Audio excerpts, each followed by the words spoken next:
¿Allá?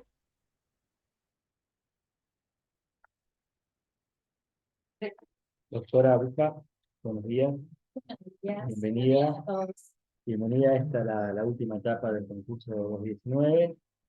Como es de estilo, le voy a ceder la palabra para su presentación y luego mis colegas, consejeros y consejeras, le van a hacer la pregunta. Bueno, buenos días a todos. Una vez más, bueno, mi nombre es Alejandra Busca, tengo 49 años, soy neuquina.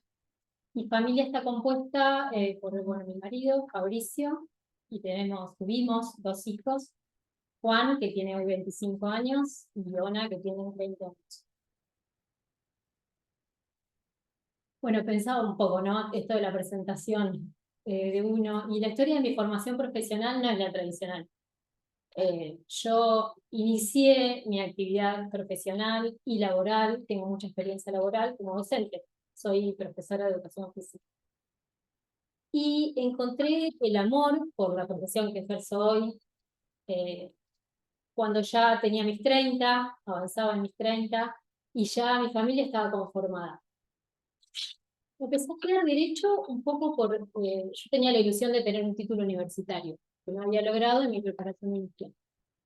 Y la cuestión es que yo encontré mucho más que eso en esta carrera. Yo encontré el modo de llevar adelante todo lo que yo deseaba y anhelaba de mi desarrollo profesional. ¿Qué es lo que vengo haciendo? Gracias a Dios y a las oportunidades, es lo que estoy haciendo actualmente. Bueno, me recibí de abogada hace 10 años.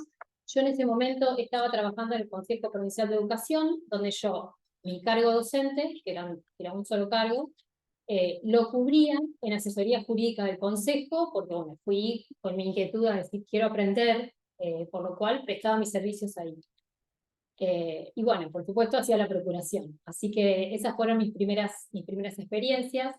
Una vez recibida, empecé a litigar en forma independiente. Mis primeros pasos estuvieron muy involucrados con el Colegio de Abogados. Yo participé activamente en el consultorio jurídico gratuito. Empecé mis formaciones a través de las capacitaciones que facilita el Colegio de Abogados. Y un poco ahí empezó mi especialización, ¿no? Porque todo lo que yo hacía y me interesaba era relacionado al derecho de familia. Y a partir de ahí yo pensaba, ¿no? Yo estoy convencida de que cuando uno sabe lo que quiere y cuando uno ama realmente lo que hace, en el camino que va recorriendo, las oportunidades van apareciendo. Esto porque en realidad cuando uno se recibe grande, al principio tiene muchos temores, ¿no? Y yo siento que por mi forma de llevar adelante este camino, me llegaron muy hermosas y gratas oportunidades. Me convocan para trabajar en el programa de contención y acompañamiento en las violencias de la línea 148, en los inicios de la línea. Eso para mí fue una experiencia de repente abrumadora, espectacular, diría. De repente tener una gran cantidad de usuarios y atender una gran cantidad de problemáticas, bueno, todo lo que involucra la violencia, pero además el programa de contención y acompañamiento tiene mucho asesoramiento, entonces de repente era asesorar a muchísimas mujeres y muchísimas personas que acudían a la línea. Y también fue muy grato trabajar con la interdisciplina. Yo ahí entendí, fue en mis inicios, de una vez y para siempre, que en derecho de familia no se puede trabajar sin la interdisciplina. Y es grato y es muy productivo trabajar con la interdisciplina. Bueno, a partir de ahí llegó la oportunidad de ingresar al Poder Judicial. Oportunidad que estuvo precedida de mucho intento, de mucho esmero, y de muchos esfuerzos y estudio, porque bueno, yo rendí muchas veces para ingresar al Poder Judicial. Algunos dicen que soy como una leyenda urbana, por la cantidad de veces que he rendido. Ingresé y tuve la suerte de ingresar como cuerpo móvil. Y el cuerpo móvil es un funcionario que llega a la mañana al juzgado y no sabe a dónde va a ir a parar, porque cubre los baches que se presentan en lo cotidiano. Y eso me dio la posibilidad de entender el fuero en forma integral. Yo, el día que llegué, armaba cajas de archivo y archivaba expedientes, trabajé en todo lo que involucra la gestión de la mesa de entrada, una mesa de entrada general. Trabajé atendiendo mucho en la mesa de entradas, en esas mesas de entradas de los juzgados llenas de profesionales que ahora no tenemos, con intercambios, con discusiones acaloradas, con mirar expedientes y analizar expedientes. En ese momento, esto fue muy rico para mí. Trabajé en la oficina de violencia mucho tiempo en ese momento y trabajé en los 4 juzgados. En lo que se necesitaba en el juzgado, como prosecretaria, como secretaria, donde había un hueco, digo, y el cuerpo móvil va y cubre.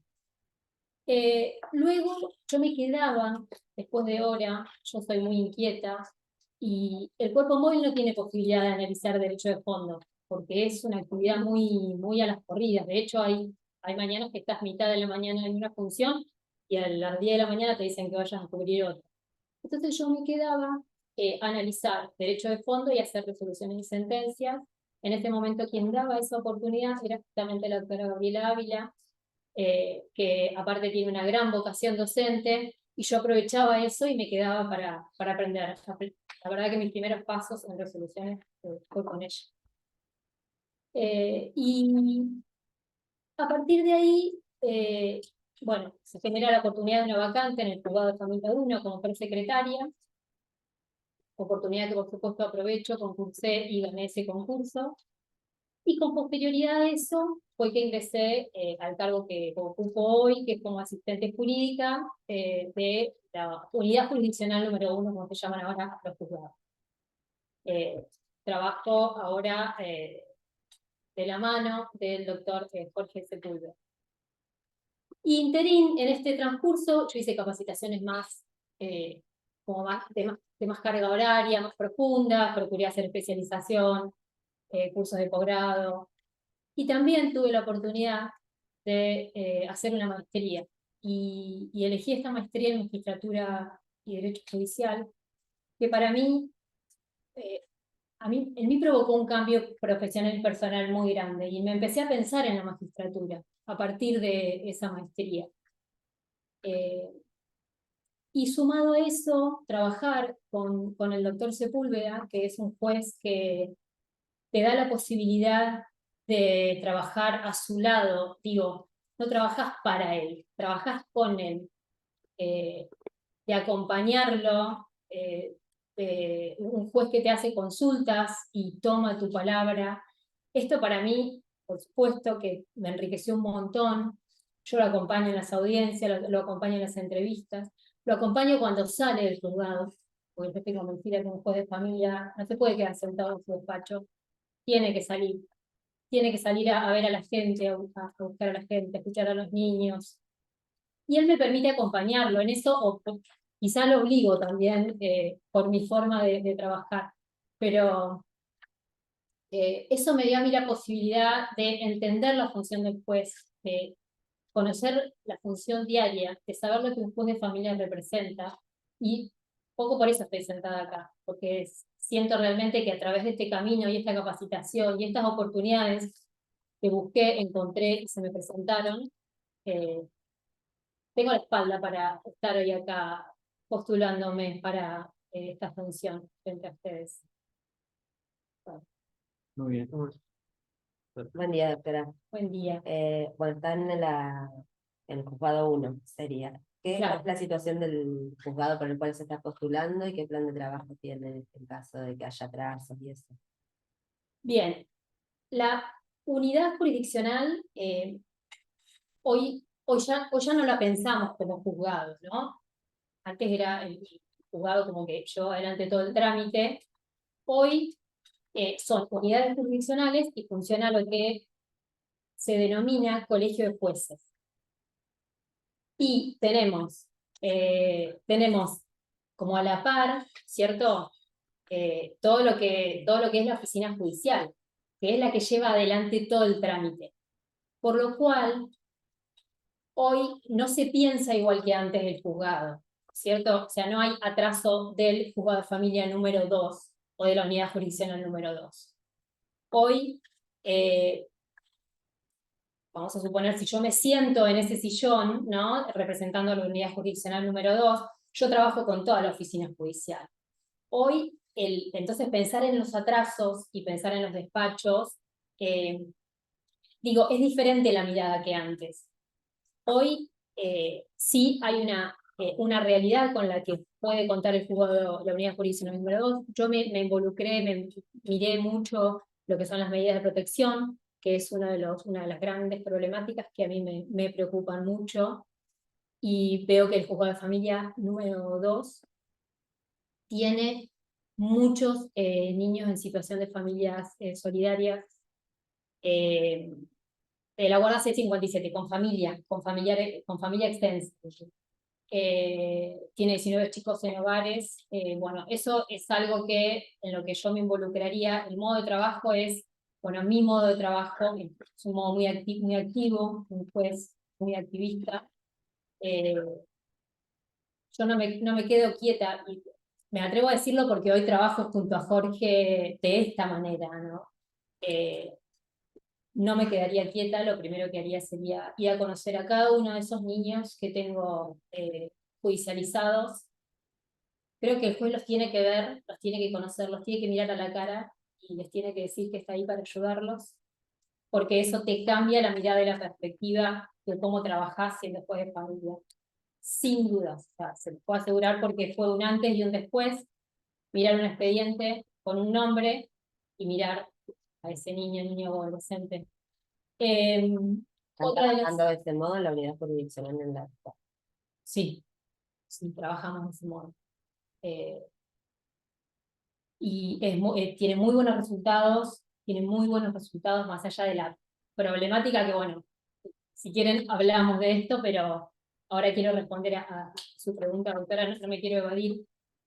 Entonces, el tema del atraso, el atraso es general. Si hoy los 5 despachos especializados tienen un atraso que la verdad que es 50% menor que el que tenían el año pasado, la unidad jurisdiccional yo creo que está funcionando bien, está trabajando mucho, se está ocupando, están haciendo estadísticas de forma permanente y se están ocupando de mejorar los trámites. Estamos en una condición óptima y espectacular y el sistema de justicia funciona como un violín. No.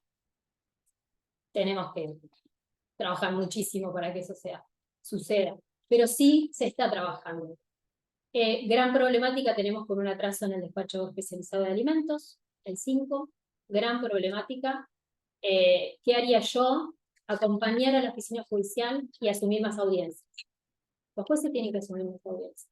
O sea, en este momento no está sucediendo como yo considero que habría que ocupar ese lugar de las audiencias. Si voy a hablar con la oficina judicial, que para mí todo el tiempo hay que trabajar en forma conjunta con la oficina judicial, porque la oficina judicial es el equipo de trabajo del juez.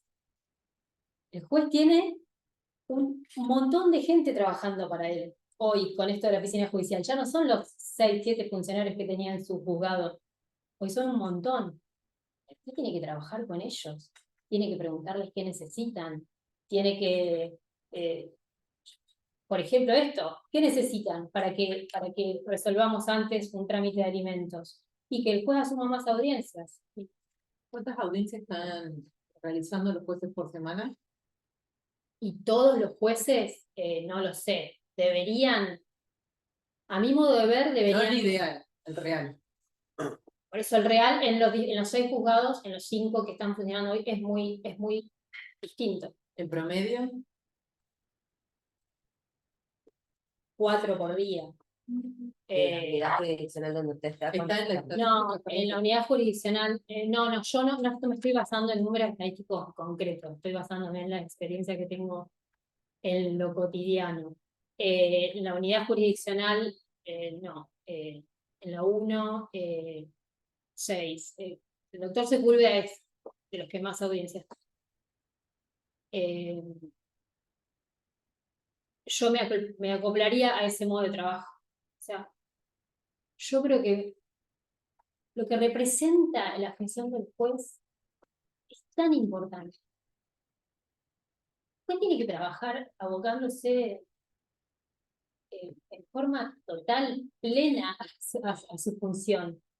Las audiencias, la oralidad, la inmediación, el derecho de familia es indiscutido, o sea, ya lo dijeron las convenciones, lo dice el Código Civil y Comercial, el único que no lo dice es nuestro Código Procesal, que todavía no se alinea con esa modalidad de trabajo, pero después lo puede hacer, aunque no lo diga el Código Procesal, la necesidad de la inmediación, de la cercanía con la gente y de la oralidad, y lo importante que es, porque la cantidad de trámites que se resuelven cuando el juez toma las audiencias es inmenso. O sea, la unidad de audiencias resuelve, acuerda el 50% de los trámites que le llegan de las conciliatorias. La unidad de audiencia a la que refiere, son las que, ahí no me queda claro, ¿a qué refiere la unidad de audiencias? Es la oficina judicial tiene un despacho que se dedica a tomar audiencias. Ese despacho está pensado. ¿Y quiénes son los que toman esas audiencias? ¿Los jueces? No, son funcionarios. Son funcionarios que el proyecto, esto es re importante porque. No, pues estaba hablando del principio de inmediación, por eso me hizo ruido con la unidad de audiencias, el juez, funcionarios. Cuando hablaba del principio de inmediación, igual me refería al deber ser del juez, ¿no? Oh, por supuesto. Lo que sucede esto es una realidad. La unidad de audiencias está pensada, está diseñada para tomar las audiencias de alimentos y prueba, que es un montón, lo que es todas las testimoniales. Y después el juez tiene que tomar obligatoriamente, digamos, las audiencias que no puede delegar, ¿sí? Escucha de niño, audiencia de capacidad, divorcio, bueno, el artículo 23 de violencia, sin dudas. Lo que sucede es que quedan un montón de otras audiencias conciliatorias en todo el resto de los trámites, sobre todo lo relativo al despacho de responsabilidad parental, el parentesco, o sea, un montón de audiencias y trámites donde el juez, por ley, lo que corresponde por el principio de mediación, debería tomar esas audiencias conciliatorias. Todas, el juez no las puede absorber, pero no puede absorber toda la unidad de audiencias. Discúlpame, ¿no las Eso puede sí. absorber por una cuestión de horario? ¿Qué pasaría si el Poder Judicial extendiera su horario Y para sí, poder cumplir con esto del 9? ¿Qué opinión tenés vos con respecto a trabajar en el horario vespertino? yo estoy acostumbrada a trabajar muchas horas. Y es lo que yo entiendo que un juez no puede trabajar 6 horas. Es imposible. Es más, entiendo que el juez tiene que trabajar 24/7. Estar a disposición 24/7, ¿no es cierto? Yo no trabajo 6 horas. Y no trabajaría 6 horas menos si tengo el honor de cumplir esta función. Sin dudas, opino que podría extenderse el horario de trabajo. Esto lo puedo decir con toda seguridad porque yo soy así, porque me conocen así, porque si tengo que quedarme sola en mi lugar de trabajo, me quedo sola hasta que no entiendo que terminé mi función. Sí, estoy de acuerdo, que debería, 6 horas para mí no alcanza. Sin dudas no alcanzan. Pero mínimamente el juez debería estar esas 6 horas tomando audiencias. Si requeriría tomar más audiencias, las tomaría. Nosotros con el doctor Sepúlveda vamos los sábados a la mañana a los hogares. Y si tenemos que fijar una entrevista el sábado a la mañana en los hogares, lo hemos hecho y la fijamos. Y la gente del ministerio que trabaja en los hogares, en condiciones muy distintas a las que trabajamos en el Poder Judicial, está el sábado a la mañana ahí. Porque si el juez le dice que va a ir, esas personas que trabajan en muy diferentes condiciones a las nuestras, hay tanta gente tan comprometida y están ahí. Entonces el juez tiene que entender eso. Y cuando el juez dice que va, aparecen estas personas, estos funcionarios, estos trabajadores. Estoy de acuerdo, y lo puedo decir porque lo hago habitualmente. Yo no podemos ceñirnos a las 6 horas, no es suficiente. Para mí, Muy bien. Bueno, buen día, doctora. Yo le voy a hacer dos preguntas. La primera va en la etapa técnica, en los exámenes, tanto escrito como oral, bueno, hubo ahí alguna diferencia en las puntuaciones. Me gustaría, por eso, me puede comentar un poco qué se debe o qué análisis puede hacer. Bueno, al principio le agradezco muchísimo que me haya hecho esta pregunta. No, dejemos en claro, por si alguien mira la entrevista, Sí. la doctora obtuvo un 9 en el escrito y un 20 en el oral, que es lo más que posible, ¿no? Por eso, justamente me llama mucho la atención el tema del, bueno, Así de la simetría. Y también, bueno, no, porque la verdad que cuando uno piensa en estas entrevistas y en esta posibilidad, y la verdad que están ante ustedes, que son las autoridades, ¿no? Y con esta realidad mía del examen técnico, yo decía, bueno, si no me lo preguntan sobre el final, voy a ver si puedo hacer un comentario de esto. La verdad que para mí también fue una gran sorpresa. Yo tengo clarísimo que esto no es un momento de impugnación, la etapa técnica es lo que es, y el puntaje que me pusieron es el que me pusieron. Dos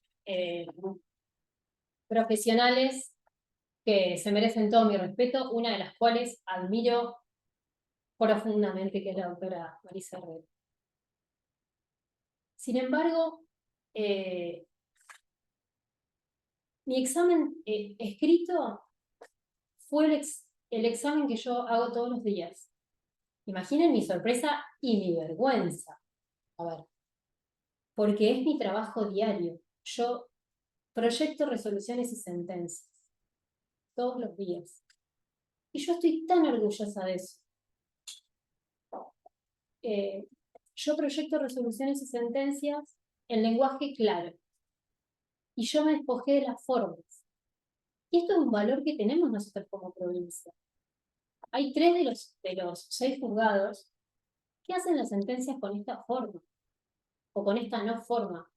Volver a los vistos, a los considerandos, a las fojas, a los autos y a las palabras en latín, nos atrasa 30 años.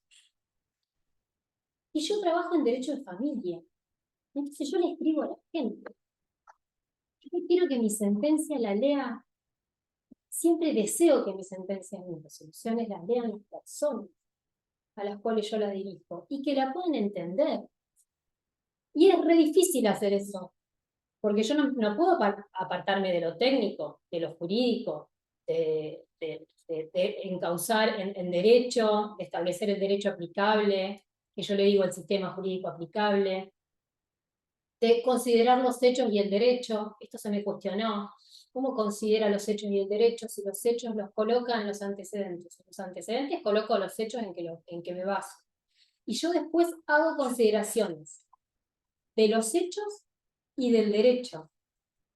Estas cuestiones a las juradas no les agradó. Mi resolución, mi sentencia, que releí muchas veces y, a ver, me cuestioné, aprendí y me di latigazos en la espalda con esto, porque realmente yo hice un mea culpa y una revisión de la sentencia que hice. Yo, en una instancia como esta, de semejante magnitud, debería haber hecho la sentencia de mi vida. Y yo hice la sentencia que hago todos los días en el juzgado. Yo hice una resolución para esa mujer que me estaba pidiendo autorización en una cuestión hipersensible de su vida. Y yo debería haber hecho una sentencia para un tremendísimo jurado como el que me evaluó. Esa es mi revisión, pero yo quería explicarlo porque es lo que hago en lo cotidiano. Yo mis resoluciones y mis sentencias van a la Cámara, vuelven, nadie nunca nos cuestionó esto, y es un valor que incluso digo, tenemos nosotros acá en Neuquén. La jueza de Villa Angostura también es un gran referente, una jueza muy joven de este despojarse de las formalidades en la sentencia. Bueno, queda claro. Gracias. Pues en materia de reclamos por deuda de alimentos, el artículo 553 del Código Civil y Comercial, bueno, recomendaría, digamos el caso, a tomar ciertas digamos, medidas razonables que ha traído a lo largo y ancho del país, bueno, aparejado varias sentencias que, bueno, son bastante novedosas, ya por llamarlo de alguna forma. Bueno, quiero escuchar al respecto del tema que aplicaría, digamos, cómo lo aplicaría.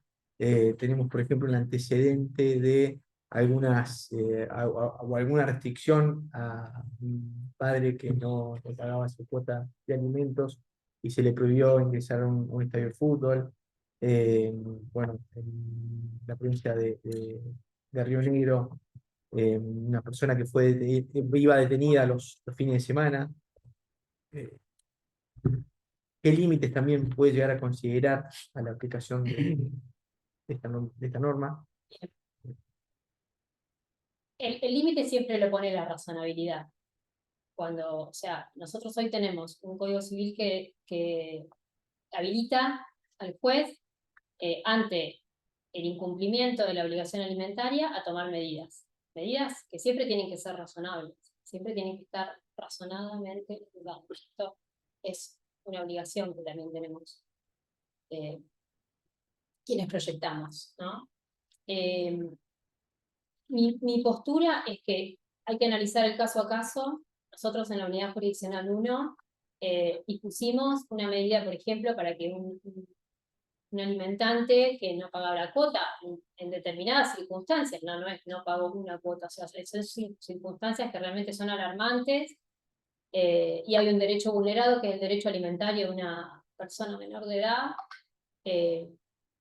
que amerita, digo, razonablemente tomar esta medida. Le impedimos jugar en el torneo Don Pedro e ingresar directamente a cualquiera de los lugares físicos donde se lleva adelante ese torneo. El señor participaba en un equipo en el torneo.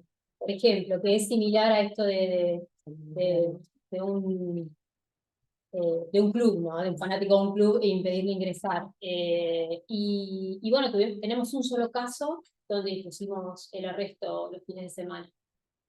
La particularidad de este caso era, bueno, el extenso tiempo en que se incumplía la cuota alimentaria.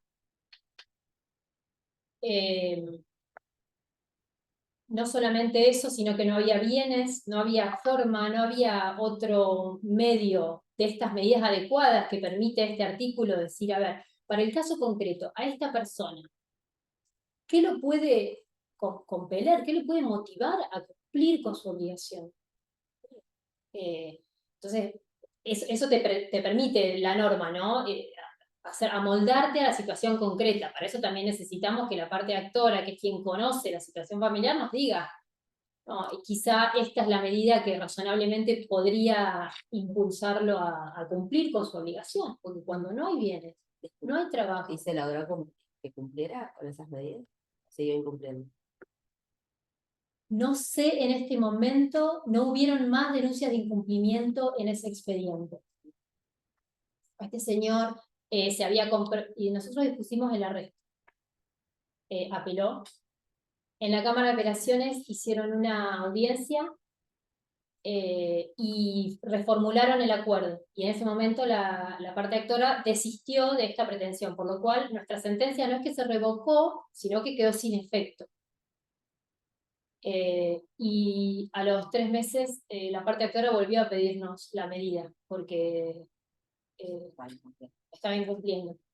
Volvimos a disponer el arresto. A ver, En este caso el arresto no es una pena, porque no seríamos competentes para disponer una pena, sino el arresto como sanción.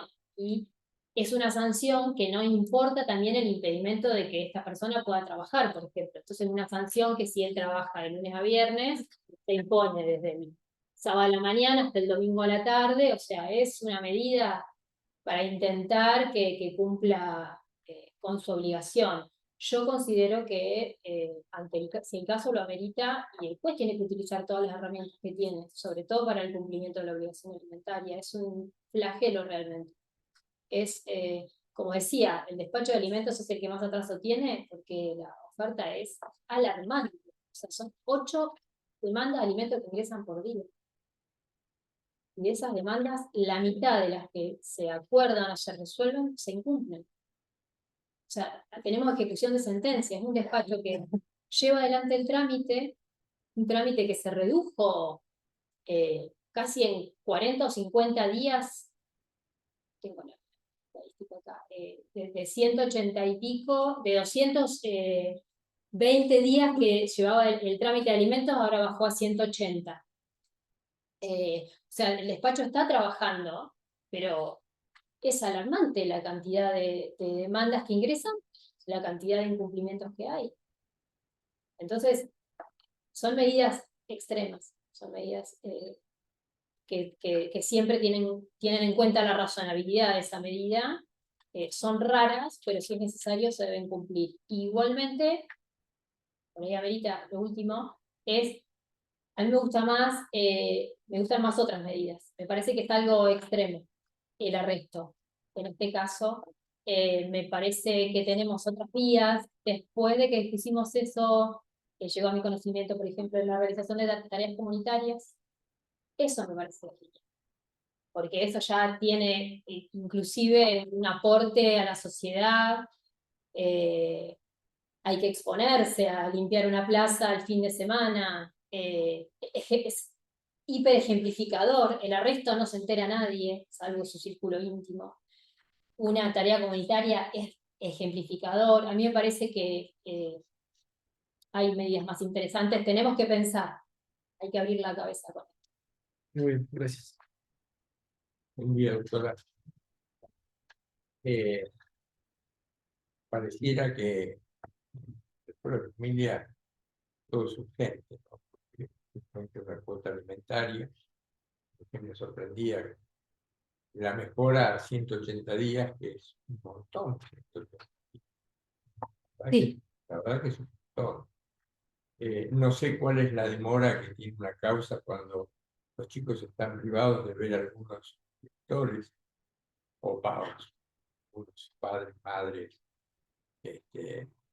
para abarcar también el tema de los nuevos derechos y de familias que no son heterosexuales, sino que y después hay pedidos. Recién me preguntaba a otra postulante que opinaba sobre el lugar que le dio el juzgado de familia 3 a un adolescente, para que a un adolescente el instituto le cubriera la cirugía para cambiar de sexo. ¿Cómo se administra a su criterio el tema de las urgencias, el tema de las prioridades en el ejercicio que tiene que llevar adelante un juez? Bueno, No sé si fui claro, pero sí, abarca muchísimas cuestiones. Sí, en derecho de familia todo es urgente, que es lo que es la particularidad del fuero, ¿no? Si vemos las estadísticas, los expedientes activos, familia tiene el doble de expedientes que los juzgados civiles, juzgados laborales. Es el único que tiene más que familia son los ejecutivos por cuestiones obvias. La cantidad de audiencias que se toman en familia es sí, alarmante. Y a eso se suma esto, la urgencia. Todo en familia es urgente. Creo que quedan relegados la división de bienes, que también es urgente para esa persona que necesita que esto se resuelva. Los trámites de responsabilidad parental ¿Cuánto tardan? Muchísimo. Años. No resolvemos un trámite de régimen de comunicación, de cuidado personal en menos de un año. Y estoy poniendo la mínima. Es algo en lo que hay que trabajar muchísimo. Y la urgencia, bueno, hay cuestiones que... O la prioridad. Es que la Claro, porque prioridad, todo es urgente. si yo soy una madre que tengo dificultades con el papá de mis hijos, que me separé, y tengo dificultades en el día a día, se me genera un tremendo trastorno cada vez que los tiene que ir a buscar, tengo que resolver un régimen de comunicación. Por eso no hay nada más importante. Y el juez de familia lo tiene que entender. ¿Usted cree que la mediación obligatoria antes de iniciar las demandas ayudaría? Sin dudas, eso es algo que urgente tenemos que resolver. El servicio de mediación, tal como está hoy planteado en el juzgado de familia, no sirve. ¿En qué falla? ¿Ah? ¿Cuál es la falla? No fue adecuada la implementación. Teníamos el funcionamiento y las estadísticas del resto del país donde se aplicaba, donde la mediación prejudicial tenía resultados muy beneficiosos, y no sé por qué motivo, realmente lo desconozco. Y cuesta a veces ser crítico con la institución, pero la realidad es que fue una mala decisión. Una mala decisión. Y hoy el servicio de mediación familiar, un servicio que es tan importante. Cuando yo les contaba que en el colegio de abogados estuve muy involucrada, participé más en el instituto de mediación que en el de familia. Me encantaba, le hice especializaciones en mediación en todos los colores, pero y entiendo que es súper útil, pero es prejudicial la mediación que es útil. Hoy funciona a demanda el servicio de mediación dentro del Poder Judicial. Un servicio completo que funciona a demanda del usuario. ¿Y en las audiencias se concilia?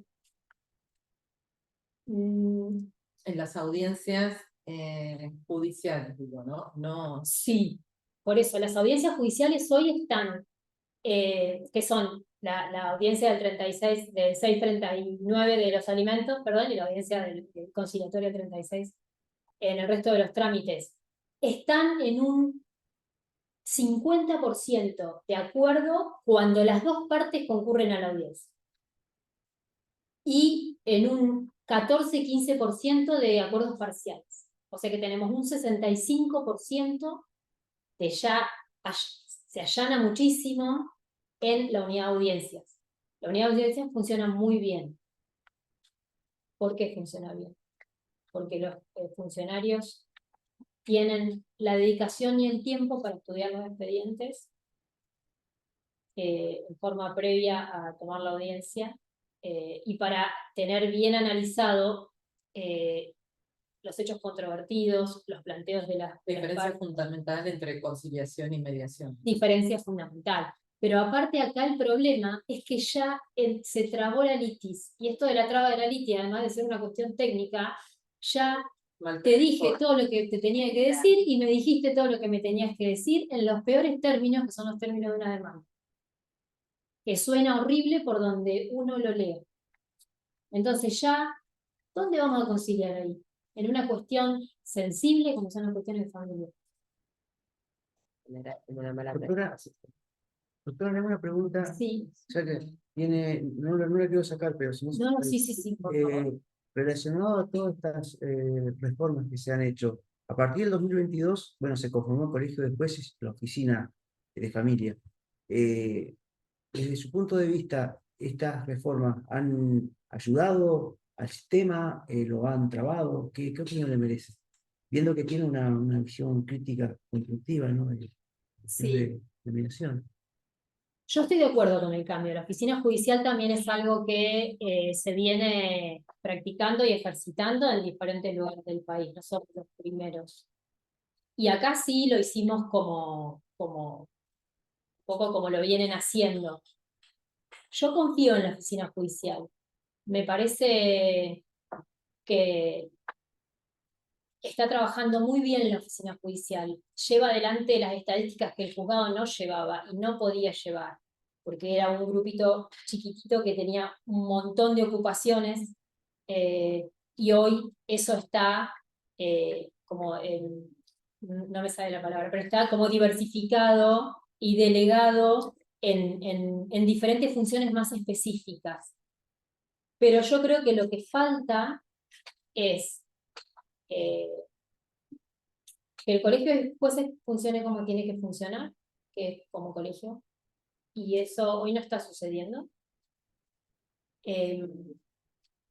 Por diferentes circunstancias, pero es una misión que yo tendría, una misión personal, porque creo que se puede, que tenemos el compromiso, que eso tiene que funcionar, porque el colegio de jueces va a coadyuvar con la oficina judicial. Si el colegio de jueces no se conforma y no logra acuerdos consensuados, en algunos aspectos, no en todos, no puede ser que los 6 jueces tengan el mismo criterio. Y eso no va a ser así, no debe ser así. Pero sí hay que consensuar muchas cuestiones que van a facilitar a la oficina judicial. Y hoy eso no está sucediendo. Yo estoy de acuerdo con la oficina judicial, creo que falta ajustar este funcionamiento. Yo desde mi lugar creo que hay que trabajar a la par de la oficina judicial. El juez, en el tiempo que está en el juzgado, y no digo que sea todo el tiempo que tiene que trabajar, tiene que dedicarse a tomar audiencias, tiene que dedicarse a escuchar a la oficina judicial, a realizar intercambios, a escuchar a todos los funcionarios, tiene que tener las puertas abiertas para todos los funcionarios y las personas que cumplen funciones administrativas, que también hacen un montón y construyen y son los grandes obreros de toda esta maquinaria. Hay que escucharlos, hay que intercambiar y hay que colaborar. Eso no siempre sucede. Hay como interrupciones en los canales de comunicación que para mí hay que mejorar. No sé si terminé de contestar, No, doctora, me usted. sirvió como disparador. La urgencia y el Me caso. gustó más que la respuesta que esperaba. Así que sigan la consejera. Dale. No, por Hola, favor. buenos días. La verdad que a mí me dejó como pensando en el tema de la oficina de mediación. Es una herramienta tan valiosa porque evita la judicialización, ¿no? ¿Por qué no se prioriza? ¿Por qué no se actualiza? ¿Por qué no se capacita? ¿Qué pasa que no está funcionando? Que no le entendí muy bien su concepto con respecto a... Lo que tiene el servicio de mediación es que como funciona hoy, con posterioridad a que las partes ya plantearon el conflicto, Sí. No funciona como recurso. ¿Por qué? Justamente por lo que decía la doctora.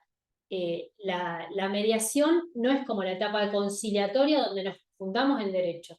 Y estas son las postulaciones, y estos son los hechos, y estas son las pruebas, y todos ahí juegan, digo, con un reglamento, juegan al truco, ¿no? Tenemos todas las reglas y las cartas sobre la mesa. Y tenemos a los abogados que ahí sustentan, ¿no es cierto? Y es un juego con unas reglas preestablecidas.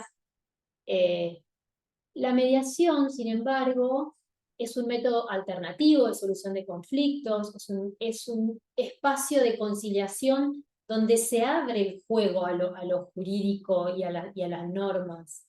Es un espacio de conversación, es un espacio que tiene que ver con la historia familiar, con la búsqueda de diferentes alternativas.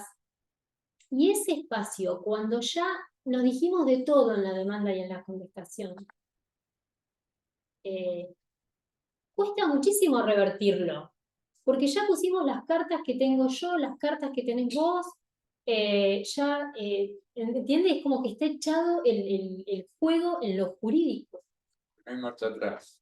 Entonces cuesta mucho conciliar. La conciliación previa sea, viene una parte con una pretensión, digamos, con algo para resolver, porque las pretensiones en familia son este problema personal que me atraviesa en lo cotidiano, en mi vida diaria y es íntimo además. Y necesito resolverlo. Y entonces ahí es el planteo, se cita la otra parte y nos sentamos a conversar con una persona que tiene un montón de herramientas, que sabe escuchar dónde está la problemática, qué es lo subyacente, cuántos caminos hay de solución, y que lo hace desde un lugar, digo, despojado del ámbito jurídico, que es mucho más leonino, es mucho más crudo, y entonces tiene que ver con eso, con algo tan sencillo como eso, la mediación prejudicial, un poco busca conciliaciones, no se involucra en lo jurídico, y probablemente y después se tiene que judicializar, está muchísimo más allanado el camino también. Y la realidad es que en otros lugares funciona. Yo hablaba con una funcionaria de GEL, con la que compartí un poco la formación para este concurso, y intercambiábamos y funciona muy bien la mediación. A ellos les entra el acuerdo. Sí, correcto. Bueno, sí, Convengamos que tal cual. el problema en su momento fue que no se pudo sacar la ley de mediación obligatoria en la legislatura por un tema de discusiones con los colegios. Pero se trató, desde el legislativo se trató varias veces de que sacar una ley para que la mediación fuera prejuicio. Bueno, tenemos Hay que volver. todos haciendo esfuerzo con eso. Sí. Y, ¿cuál es su opinión respecto al régimen vigente de adopción? ¿Está de acuerdo con él? En el caso de no, ¿qué cambiaría? ¿No? Así que critico todo. El régimen vigente en lo que es en legislación está muy bien. No hay cuestionamientos ahí. Tenemos una gran problemática, porque no hay familias postuladas para adoptar, sobre todo a la población que tenemos para adoptar. O sea, tenemos muchos niños, que son mayores a 10 años, y los niños mayores a 10 años no quieren ser adoptados. Yo hace muy poquito participé en la primera campaña de sensibilización del RUA. Ahí está el punto para mí. Ahí está el punto. Si quieren, mi humilde opinión es que tiene que haber un trabajo más profundo en el Registro Único de Adopción en lo que hace a la publicidad, en lo que hace a salir a la sociedad a concientizar de esta necesidad de la adopción. A mí me parece que eso falta. De hecho, con muchas críticas en otros lugares del país se ha socializado, ha salido en las redes, esto de niños niños adolescentes que necesitan ser adoptados, y ha tenido respuestas masivas. Digo, no obstante, todo lo que hay que ajustar y la crítica de la exposición. En el caso del último adolescente que fue tan masivo. Pero me parece que lo que falta es esto. Esta campaña de sensibilización era la primera que se llevaba adelante. Nosotros con el doctor Sepúlveda nos enteramos y ahí fuimos. Estoy pensando, porque no quiero mentir, no estoy segura si hubo una citación concreta a los jueces. El juez tiene que estar ahí. Yo me emociono con estas cosas, pero el juez tiene que estar en esos lugares. No saben lo importante que fue para esas personas que esté el doctor Sepúlveda ahí. Y lo importante que también fue para el equipo del RUA, para lo que nos pusimos a disposición para futuras campañas. Esta campaña de sensibilización básicamente es presentarle a las familias que están postuladas para adopción, pero están postuladas para 5 para abajo, o sea, quieren el niño chiquito, Y sensibilizarlos y decirles, bueno, tenemos estas otras realidades. Y lo que hicieron fue presentar. A mí ya se me ocurrían 20.000 ideas más para acaparar más de esto de la sensibilización, ¿no? Porque el caso estaba presentado, mi criterio como un tanto frío, pero sí fue muy oportuna y muy novedosa, y eso tiene que ser de acá y para adelante, tiene que ser más frecuente. Presentaron casos de niños, de adolescentes, con su problemática, con su situación. Las familias pudieron preguntar por uno, por otro, qué les parecía. Nosotros también un poco tomamos la palabra con Jorge de lo que esto... tenemos una realidad, hay un montón de niños que están en condiciones de ser adoptados y los tenemos institucionalizados. Y la espera para esos chicos hay que verlos. Hay que verlos que se sientan al frente al juez y le dicen, ¿qué estás esperando para que yo tenga una familia? ¿Cuánto más? ¿Quién te tiene que tomar esta decisión? Y la tengo que tomar yo. ¿Y qué estás esperando? Hay que sentarse ahí. Esta es una realidad. Y tenemos que hacer algo como sociedad. La realidad es que ha mermado el listado de personas inscritas para el RUA y tenemos cada vez más niños. Y los niños están institucionalizados en el peor lugar donde puede estar un niño, una niña o un adolescente. En un hogar, y de los hogares que tenemos acá en esta provincia. Igualmente me surge otra pregunta, doctora. ¿Usted está de acuerdo con que una familia transitoria no puede estar inscrita en el registro entonces en el RUA? A mí me parece que podemos flexibilizar muchísimo eso. Hoy tenemos este gran término que parece que existe hace 1000 años, pero nadie lo había visto, que es el de la socioafectividad. A ver, hoy las relaciones de familia se entiende que se llevan adelante a partir de la socioafectividad.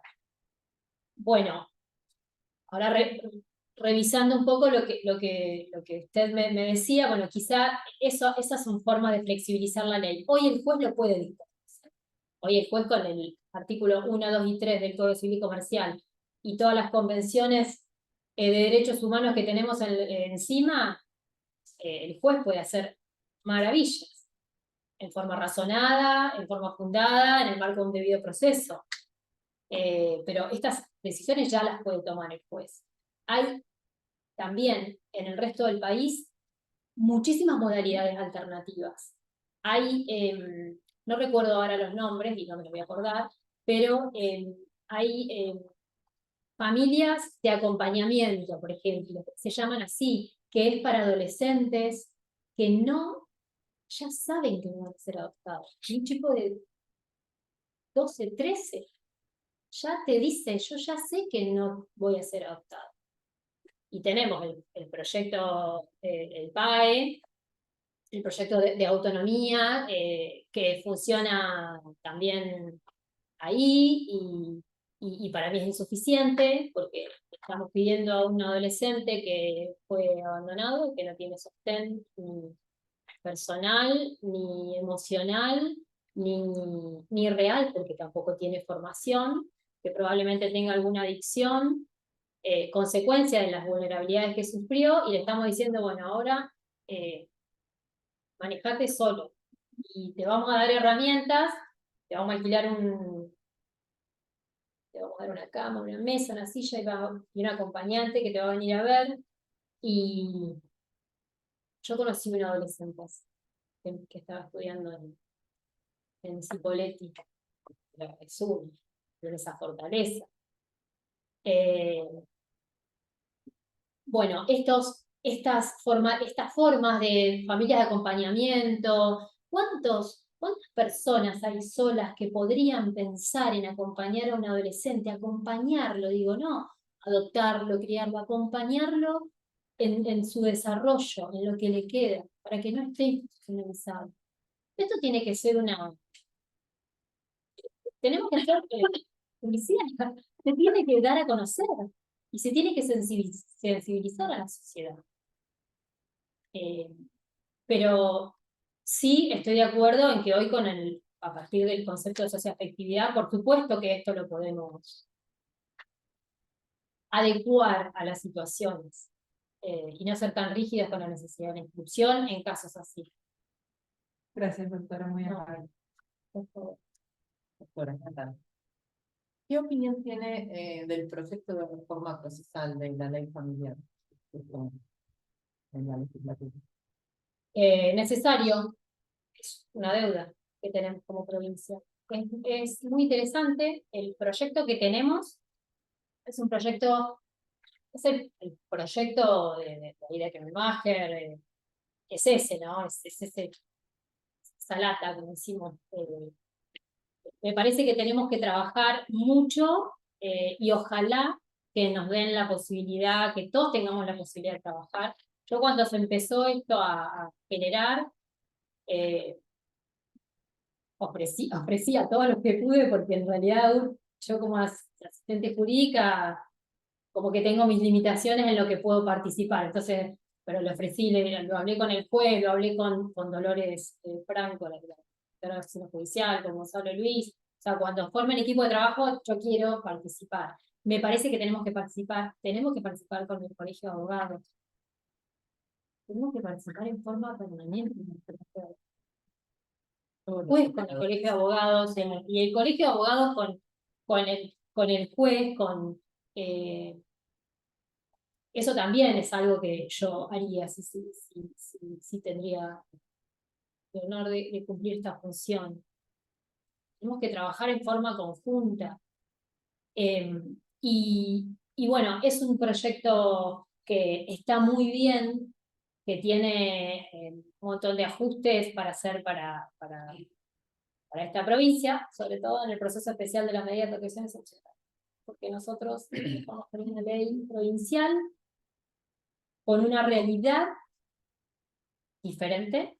Eso es una gran discusión, que también una discusión pendiente, el tema de todo el sistema de protección integral. Me parece que eso es necesario hacer ajustes y para eso tenemos que trabajar en conjunto. Los funcionarios del Poder Judicial, los colegas, sobre todo los abogados, que un poco también ven otras problemáticas que quizá nosotros no vemos desde el otro lugar. Pero sí es una deuda pendiente que ojalá se impulse, ojalá no quede ahí. Habló de las oficinas judiciales. ¿Cómo aplica el principio de tutela judicial efectiva cuando el juez no tiene intervención prácticamente en nada del proceso? Yo creo que el juez sí tiene intervención en el proceso y... ¿En qué etapas? Con este sistema como está funcionando ahora, porque hace un momento decía que no había conexión, que no había diálogo, que es lo que está pasando. Bueno, es la lectura que hago de lo que respondió, ¿no? Que faltaba ese acercamiento del juez con los funcionarios, con los empleados judiciales, coordinar tareas de trabajo y demás, lo que me da la pauta que no hay acercamiento, que no tiene intervención. Tiene intervención en algunas audiencias para dictar sentencias o para tratar algún recurso de revocatoria si se quiere. ¿Cómo aplica la tutela judicial efectiva en esta situación? Bueno, por ahí para que se entienda, esto de la falta de diálogo, entiendo, o sea, es a nivel dirección, digo, el juez, oficina judicial, pero el juez tiene permanente contacto con todo el trámite y con todos los funcionarios. El despacho del doctor Sepúlveda, y así sería mi despacho, tiene las puertas abiertas y entra y sale todo el mundo. Digo, operadores, funcionarios, responsables de despacho. El juez firma todos los días todas las providencias. El juez firma el traslado de demanda, el juez firma cuando se fijan audiencias, las audiencias se acuerdan y se acuerdan y se conversan con el juez permanentemente está en contacto en el despacho de responsabilidad parental, donde cada caso es un caso de llevar adelante de forma casi artesanal y con realidades particulares, el juez está permanentemente en contacto con todo el trámite. La tutela judicial efectiva igual abarca todo, ¿no? Abarca todo el proceso, abarca el proceso de decisión, abarca la ejecución de sentencia, pero aparte, para a mi modo de ver, la tutela judicial efectiva abarca cómo es el juez, esto, la inmediación, el atender, si una parte a la audiencia no vino y es la segunda audiencia que se citó, por ejemplo, ¿no? El juez tiene que bajar a hablar con la persona, o la persona tiene que subir a hablar con el juez tiene que permitirle a una persona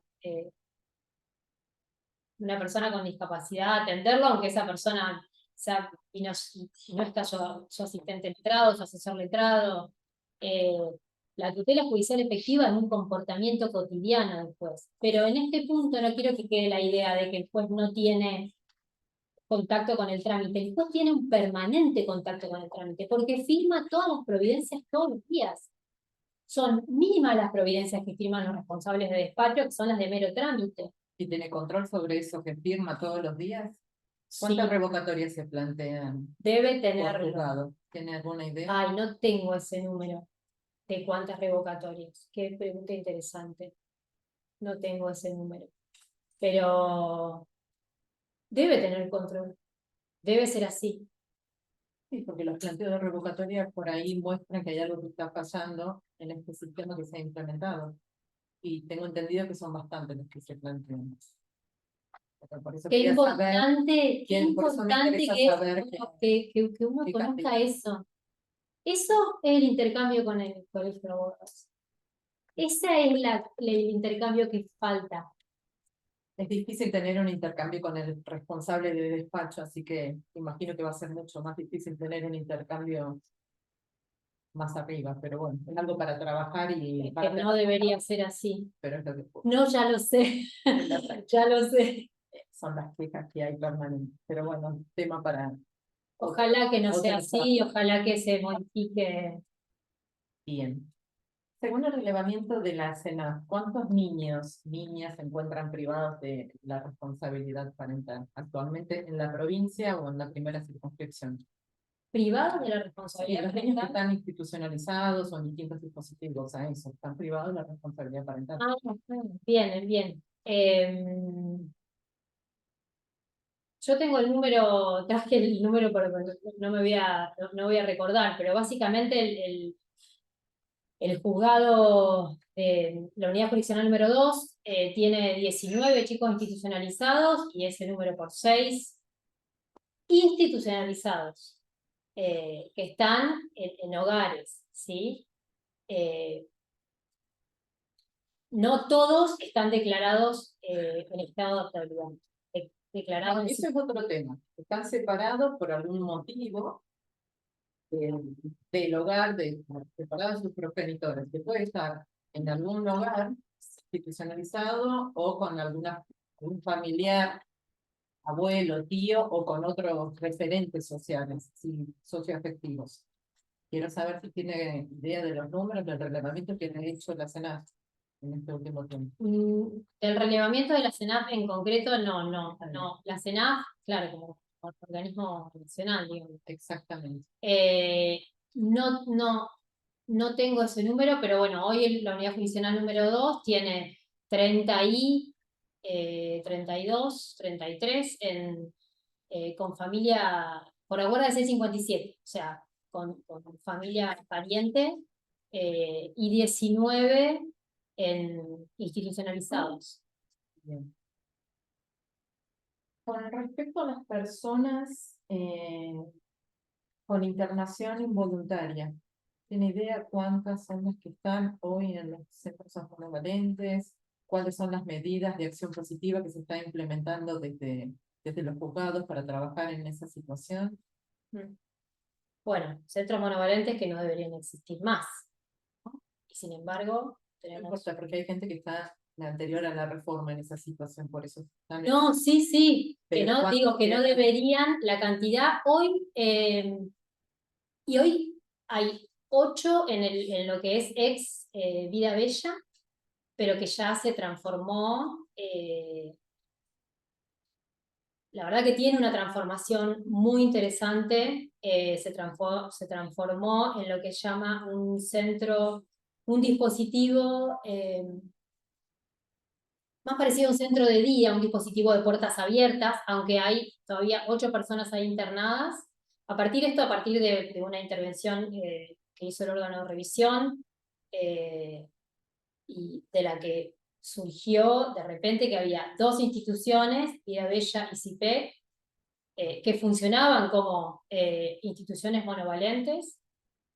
Y bueno, ahí vinieron toda una serie de, ¿no? Una presentación a partir del órgano de revisión que fue rechazada por una de las juezas en la forma en que fue planteada, y a partir de ahí se plantearon una serie de internaciones involuntarias para esas situaciones en particular. Hoy en CIPEC quedan 19. Y CIPEC sigue en las mismas condiciones inhumanas en que estaba en el momento en que, hay que cuidar las palabras, pero son condiciones inhumanas. Como están las personas ahí internadas, ¿qué están haciendo? ¿Y cuáles son las medidas que se están trabajando de los juzgados? ¿Tiene idea si se está trabajando en algo? Porque Sí, tenemos sí. un paso de la Corte Interamericana que ya sancionó a este país por esas cuestiones. Bueno, hay una deuda, hay un Ministerio de Seguimos sin Salud. cumplir. Seguimos sin cumplir. Con el CIPEC seguimos sin cumplir. El Ministerio de Salud hoy, nosotros en la Unidad Jurisdiccional 1, tenemos ahí un caso. Hace un par de meses fuimos a verlo al CIPEC. Yo les puedo asegurar que no quisieran que nadie que ustedes conozcan, ni una persona que no les agrade, viva en un lugar así y en esas condiciones. ¿Y cuáles son? ¿No hay medidas, no hay un protocolo de acción desde los juzgados? El juzgado exige en forma permanente, nosotros, inclusive, bueno, vista al Ministerio Público Fiscal, hay un caso contra el Ministerio, contra la ministra de Salud, un caso penal por incumplimiento de los deberes del funcionario público. Los jueces, yo repasando, revisando las prácticas, creo que debimos en la proyección de esas resoluciones ordenar bajo apercibimiento desde el día 1, porque claramente esto no se está cumpliendo. Hoy tenemos un aumento del aporte por persona, se hicieron ese acuerdo. La diferencia que hay entre Vida Bella y CIPEC es que ambos tienen diferentes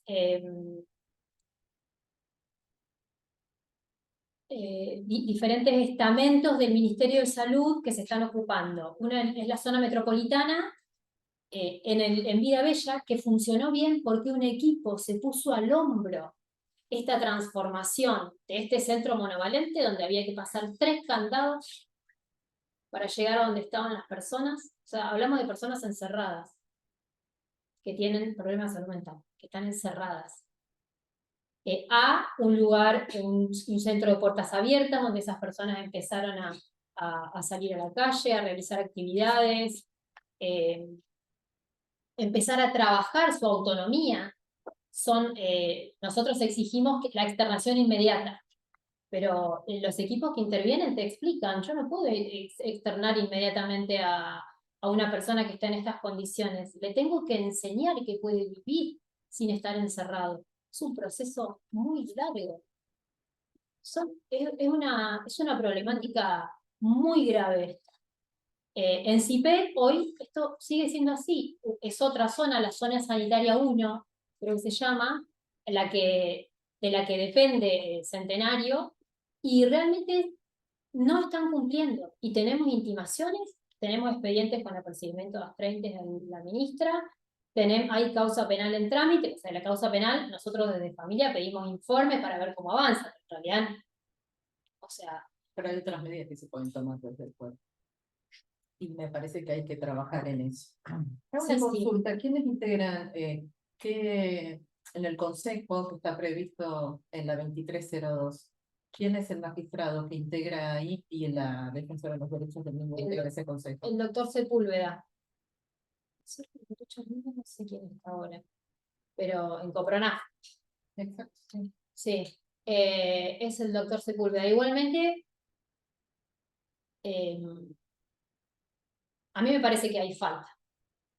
Yo creo que hay que trabajar de otra manera.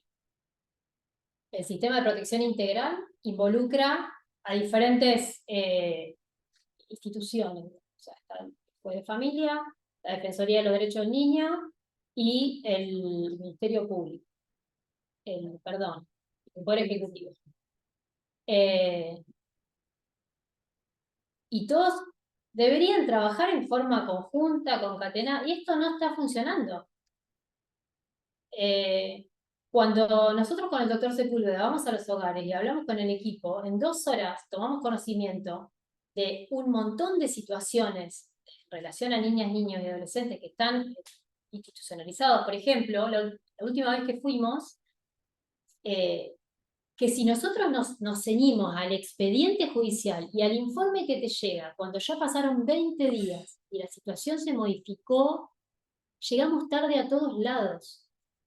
El Ministerio, el Poder Ejecutivo tiene problemáticas de falta de personal, problemáticas de medidas de fuerza, problemáticas de sitios y lugares donde tenés que estar las 24 horas en atención y atendiendo. La Defensoría de los Derechos del Niño está abarrotada de casos y situaciones, y esto no está funcionando. Tenemos un niño institucionalizado que le pedimos un turno fonoaudiológico porque tiene muchas dificultades con el habla y nos dan un turno a 2 años en el sistema de salud. Nos dicen que tenemos que esperar 2 años un niño que no se puede comunicar, por ejemplo. Y tenemos un niño con un riesgo cierto para sí y para terceros, con una historia tremenda, tiene periodos de excitación donde ya corren riesgo sus compañeros, él mismo, los operadores, y el sistema de salud no nos da turno para una intervención psiquiátrica porque no tiene profesionales, porque la derivación la tenía que hacer Naceres, que es privado, y Naceres no quiere derivar porque el Poder Ejecutivo no le paga. Esas problemáticas existen, y el Copronac es un órgano de asesoramiento, es un órgano que si se mira desde el recursero del Poder Ejecutivo, las funciones son más de asesoramiento, de acompañamiento, de ajuste. A mí me parece, a esto iba, ¿qué tenemos que hacer? Hay que organizar, hay que establecer una mesa de trabajo entre las defensorías con su realidad sobre la mesa, el Poder Ejecutivo con su realidad sobre la mesa, y los jueces, el juez, con su sí, Facultad sí, y con las obligaciones legales que tiene sí, el país. totalmente. Por mí nada más, gracias. Bueno, doctora, muchas gracias por Bueno. tu tiempo. No, por favor, a ustedes. Yo- Muchísimas gracias. Chao. La verdad que